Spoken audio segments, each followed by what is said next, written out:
Welcome to another episode of Voices of Victory brought to you by North-South University Pharmaceutical Club.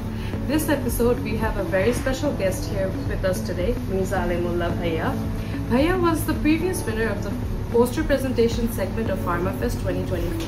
I would like to begin this episode by asking Bhaiya that you had the winning idea. So could you please tell our guests that how did you come up with this idea?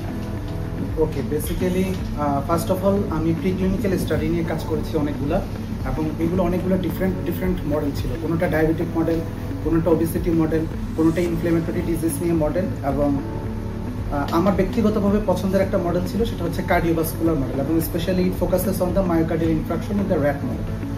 এখন বাংলাদেশের পার্সপেক্টিভে যেটা দেখা যায় যে cardiovascular ডিজিজটা এখন বলতে গেলে ঘরে ঘরে। তো আমার একটা ইচ্ছা ছিল যে কার্ডিওভাস্কুলার ডিজিজ নিয়ে কাজ করা, যেহেতু এটা বাংলাদেশের খুবই কমন একটা ডিজিজ, এবং একটা সার্টেন এজের পরে এটা নিয়ে খুবই সাফার করতে হয় হিউম্যানদেরকে। তো এখন মার্কেটে অনেক ড্রাগ আছে কার্ডিওভাস্কুলার ডিজিজকে প্রিভেন্ট করার জন্য, কিন্তু ওই সকল ড্রাগের যে সাইড ইফেক্টগুলো, কিন্তু আমরা যদি ওইটাকে ন্যাচারাল প্রোডাক্ট দ্বারা অল্টারনেটিভ করে ফেলতে পারি, তখন দেখা যায় যে সাইড ইফেক্টগুলোকে মিনিমাইজ করা যায়। তো ওই জন্য হচ্ছে আমরা কার্ডিওভাস্কুলার ডিজিজটাকে চুজ করেছি, এবং একটা ন্যাচারাল প্রোডাক্ট যেটার নাম ছিল হচ্ছে অ্যাসপারাগাস রেসিনোসাস, বাংলায় যেটাকে বলা হয় হচ্ছে শতমূলী, ওইটাকে হচ্ছে আমরা মায়োকার্ডিয়াল ইনফ্রাকশন অর্থাৎ আইসো induced myocardial infraction rat model ওটা চালানো হয়েছিল।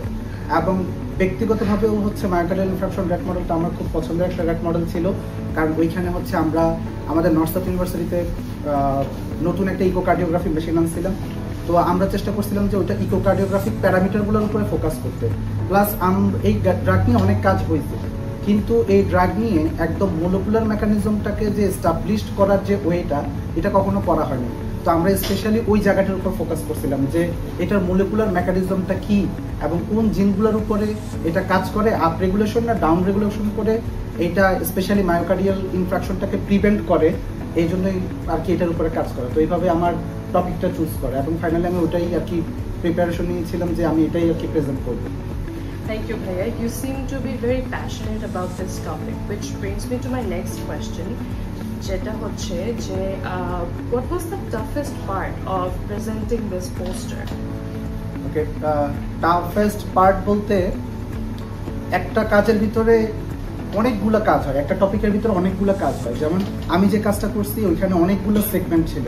একটা ছিল হচ্ছে ইন জেনারেল বায়োকেমিক্যাল অ্যাসে করা, তারপর হিস্টোপ্যাথোলজিক্যাল চেঞ্জেসগুলোকে আইডেন্টিফাই করা, তারপর আরেকটা পার্ট ছিল ইকোকার্ডিওগ্রাফিক প্যারামিটারগুলোকে চেক করা, এবং দেন লাস্ট স্টেজে আমি মলিকুলার মেকানিজমটাকে আন্ডারস্ট্যান্ড করা। তো এতগুলো ডাটা একটা পোস্টারের ভিতরে, এবং আমি ওটা 2 থেকে 3 মিনিটের ভিতরেই, কারণ স্টুডেন্টস এবং জাজরা কিন্তু অনেক তাড়াহুড়োর মধ্যে থাকে। আমার প্রথম থেকে টার্গেট ছিল যে এই 2-3 মিনিটের মধ্যে কিভাবে আমি পুরো ডেটাগুলোকে অল্প অল্প করে এবং তাদেরকে এটাকে আন্ডারস্ট্যান্ডিংয়ে নিয়ে আসা। তো এইটা আমার কাছে একটু টাফেস্ট পার্ট ছিল, তবে আমি এটা ওভারকাম করছি কিভাবে, সেটা হচ্ছে আমি পুরো ফোকাসটা ছিল পোস্টারের উপরে, তবে আমি সব সেগমেন্টগুলোর উপরে সমানভাবে ফোকাস করি নাই। আমার কাছে মনে হচ্ছে যে অডিয়েন্স যেটা আমার কাছে জানতে চাচ্ছে, আমি ওই সেগমেন্টের উপরে স্পেশালি ফোকাস করছি। এবং ইউ হ্যাভ টু আন্ডারস্ট্যান্ড যে অডিয়েন্স আসলে কি জানতে চাচ্ছে, অডিয়েন্সের আগ্রহটা ঠিক কোন জায়গায়, ওটা কি ও কি বায়োকেমিক্যাল প্যারামিটারগুলো চেঞ্জ করছে এটা নিয়ে। এখন কোন একজন প্রফেসরও থাকতে পারে যিনি হিস্টোপ্যাথোলজি নিয়ে খুবই প্যাশনেট, তো ওনাকে ওই হিস্টোপ্যাথোলজি নিয়ে যদি আন্ডারস্ট্যান্ডিং করানো যায় then it will be better. তো এইভাবে আমি আর কি ফোকাস করছিলাম। So thank you so much ভাইয়া। আপনাদের যারা জাজেস প্যানেল ছিলেন ওখানে তো অনেক এক্সপিরিয়েন্স লার্নড মানুষজন ছিল। So how did you convince the জাজেস that your idea works or this molecule that you have found it was revolutionary? Okay, এটা নিয়ে একটা ইন্টারেস্টিং ব্যাপার হচ্ছে, আমি যখন দেখতেছি যে এখানে তো একটা কনফারেন্স বা একটা ফেস্টের ভিতরে অনেক বড় বড় প্রফেসররা আসে, তো প্রথমে হচ্ছে আমি যখন দেখতেছি যে বড় বড় প্রফেসররা আসতেছে তখন ফার্স্টে একটু নার্ভাস ছিলাম, but when I started my speech then I was enough confident. মানে তখন আর এত কিছু ভাবার কিছু নেই, তখন he was just like a audience to me and I have to explain everything. অ্যান্ড মানে এটা আমি মেন্টালি সেট করে নিয়েছিলাম যে হি ওয়াজ জাস্ট এ অডিয়েন্স।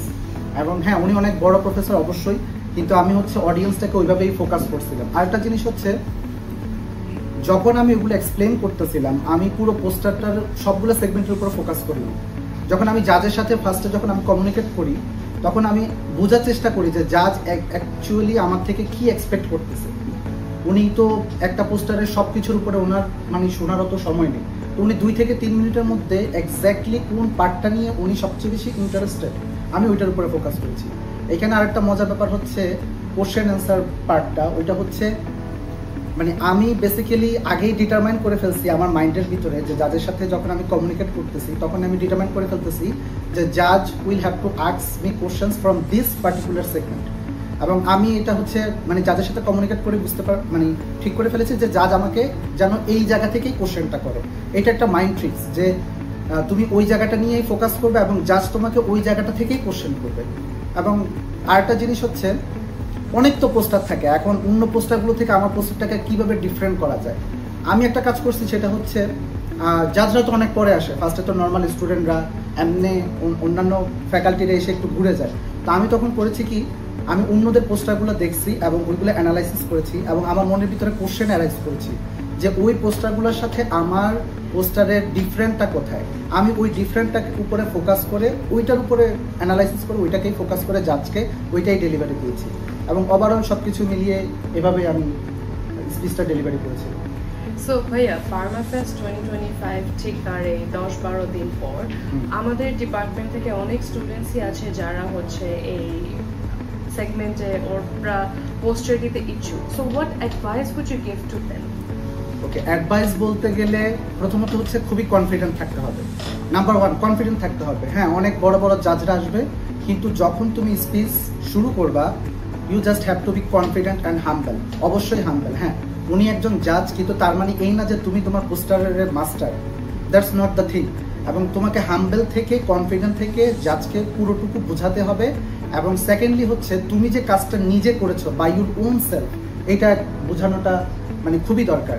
এখন তুমি এমনভাবে বললা যে তুমি you are a confused about this segment or this particular thing, তাহলে হবে না। এটা হচ্ছে তুমি যতটুকু কাজ করেছো ওইটা হচ্ছে তোমাকে জাজকে বোঝাতে হবে যে তুমি বাই হ্যান্ড তুমি নিজের হাতে নিজের কাজটা করেছো এবং প্রত্যেকটা সেগমেন্ট তুমি নিজে আন্ডারস্ট্যান্ডিং করেছো এবং ওইটা তুমি ডেলিভারি দিতে এসেছো। আরেকটা পয়েন্ট হচ্ছে পোস্টারের ভিতরে টেক্সট যত কম রাখা যায়, টেক্সট না রেখে যদি গ্রাফিক্যাল অ্যাবস্ট্রাক্ট, এবং এটা সবচেয়ে one of the most important thing হচ্ছে পুরো পোস্টারটা নিয়ে একটা গ্রাফিক্যাল অ্যাবস্ট্রাক্ট বানানো এবং যেটা যেন কোনো কর্নারে না থাকে এবং ওটা যেন সেন্টারে থাকে, যেন দূর থেকে দেখলেও যেন অডিয়েন্স ওই ওর পোস্টারে এই জিনিসটা নিয়ে বা কার্ডিওভাস্কুলার বা ডায়াবেটিক বা বিটা সেল রিজেনারেশন নিয়ে কাজ করছে, তাহলে আমার ওইটা নিয়ে আগ্রহ আছে, আমি যেন ওইটার উপরে তাহলে একটু যাই কথা বলতে শুনে আসি। তো তোমাকে গ্রাফিক্যাল অ্যাবস্ট্রাক্টটা সেন্টারে দিতে হবে, আবার গ্রাফিক্যাল অ্যাবস্ট্রাক্টটা যেন খুব বড়ও না হয় আবার খুব ছোটও না হয়। অডিয়েন্স যেন একটা নির্দিষ্ট দূরত্ব থেকে দেখে একদম আই ক্যাচি একটা গ্রাফিক্যাল অ্যাবস্ট্রাক্ট দেখে বুঝবে যে ওইটাতে আমার ইন্টারেস্ট আছে, যেমন অডিয়েন্স যেন নিজেই আসে, এইটাই। এবং লাস্ট অফ অল হচ্ছে সবগুলো সেগমেন্টের উপরে ফোকাস না করে, মনে করো তোমার হিস্টোপ্যাথোলজিটা তুমি খুব ভালো বুঝো, ওইটার মেকানিজমটা খুব ভালো বুঝো, বা তুমি ইকোকার্ডিওগ্রাফিক মেকানিজমটা খুব ভালো বুঝো, বা তোমার স্কিলস নিয়ে খুব ভালো নলেজ আছে, তুমি ওই পার্টিকুলার সেগমেন্টটা নিয়ে খুব ভালো মতো ডিসকাস করা। হ্যাঁ, ওভারঅল তো তুমি অবশ্যই সবকিছু ডিসকাস করবা এবং লাস্টে হচ্ছে তুমি জাজ তোমাকে কোশ্চেন করবে, তুমি আগে থেকে যেন প্রিপেয়ার থাকো জাজ তোমাকে কি টাইপ কোশ্চেন করবে, এবং ওইটা তুমি যখন এক্সপ্লেন করবা তখনই তুমি জাজকে এমনভাবে বুঝাবা যে জাজ যেন তোমাকে ওই পার্টিকুলার পার্ট থেকেই কোশ্চেন করে। আমি আমার একটা মজার জিনিস শেয়ার করি। আমি যখন পোস্টার প্রেজেন্ট করতেছিলাম, আমার জাজদের এখনো নাম মনে আছে, হান্নান স্যার ছিল, সোহাগ স্যার ছিল, অসীম স্যার ছিল, তো অনেক বড় বড় প্রফেসররা ছিল।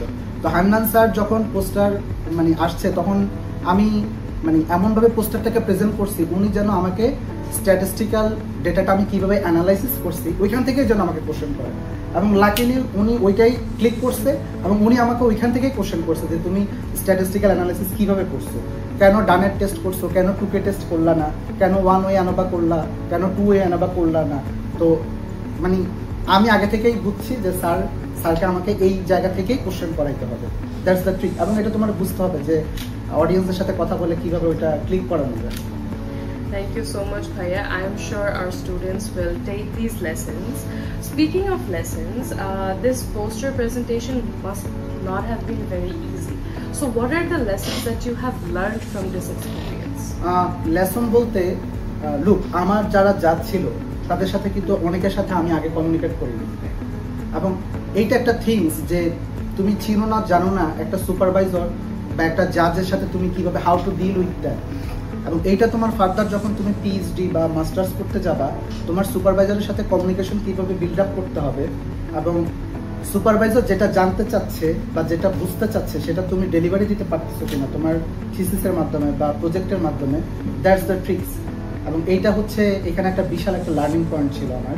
আর একটা লার্নিং পয়েন্ট ছিল যে হ্যাঁ, সবার পোস্টারই দেখে মনে হয় যে সবার পোস্টারই হচ্ছে বেস্ট, তো এই বেস্ট পোস্টার থেকে কিভাবে নিজেরটাকে বেস্টভাবে উপস্থাপন করা যায় এবং অডিয়েন্স যেন মানে অডিয়েন্সের মনের ভিতরে যেন একটা আক্ষেপ না থাকে যে ওর পোস্টারটা ওর কাজটা ফিনিশ হয়নি, এবং অডিয়েন্স যেন বুঝতে পারে যে ও একটা পারফেক্ট 100% ওয়ার্ক দিয়েছে।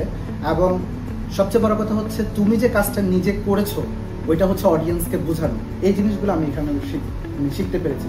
আমার মনে হয় নিউ কামার যারা আছে ওরাও ইনশাল্লাহ এগুলো ট্রাই করবে। Inshallah Bhaiya. This wraps up our interview with Mirza Alimullah Bhaiya. Thank you so much for viewing this episode. Stay tuned for another one. Thank you.